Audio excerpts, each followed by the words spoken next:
Alors, est-ce que vous pouvez vous présenter?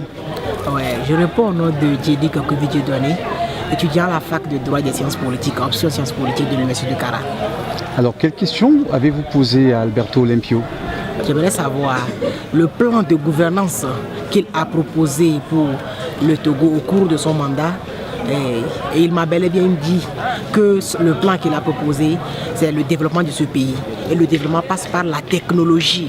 Et il a constitué, c'est situé au niveau du problème de la corruption, qu'il va mettre en place des mécanismes technologiques qui doivent lutter contre la corruption.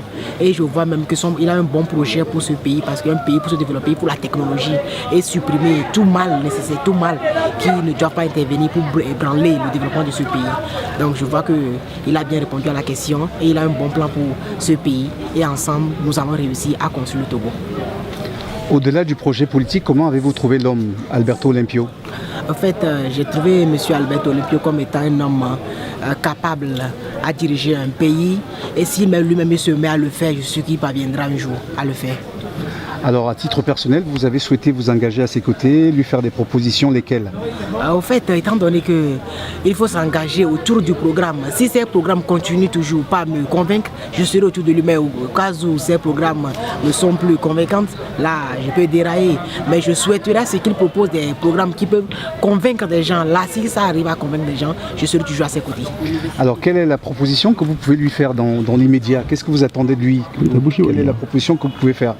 Ma première proposition, c'est de veiller à ce que l'université, les deux universités que nous avons au Togo, soient bien équipées, puisque les étudiants sont les cerveaux de la nation. Un développement du pays passe par les universités. Ce que je vois aux États-Unis, c'est qu'il y a un lien bilatéral qui existe entre les entreprises et les universités. Là, il faut qu'ils essayent d'adapter l'éducation supérieure aux réalités de nos milieux afin que nous puissions vivre ensemble et travailler ensemble pour que le développement harmonieux de notre pays. En quoi pensez-vous que Alberto Olympio est différent des autres hommes politiques du Togo? Ok, les différents hommes politiques que nous voyons au Togo, nous voyons qu'il y a des gens, mais je vais m'abstenir de ne pas donner les noms, c'est des gens qui ne veulent dire que fort quitter, mais cet homme ce n'est pas fort quitter, mais plutôt essayons de travailler pour le pays, non fort quitter. Voilà. Et c'est quelqu'un aussi qui est intellectuel. Puisque ce que les autres réclament, lui ne réclame pas ce genre de choses. Quelqu'un qui réclame des réformes et qui soit d'application immédiate. Alors que nous sommes dans un pays de droit démocratique et les lois ne sont pas rétroactives, mais eux réclament. Mais en fait, c'est pas conscient. Donc je vois que c'est un homme inconscient de la situation de son pays, qui est revenu au pays pour travailler pour son pays, pour le développement de son pays. Alors quel dernier message adressez-vous aux jeunes de manière générale et aux étudiants en particulier?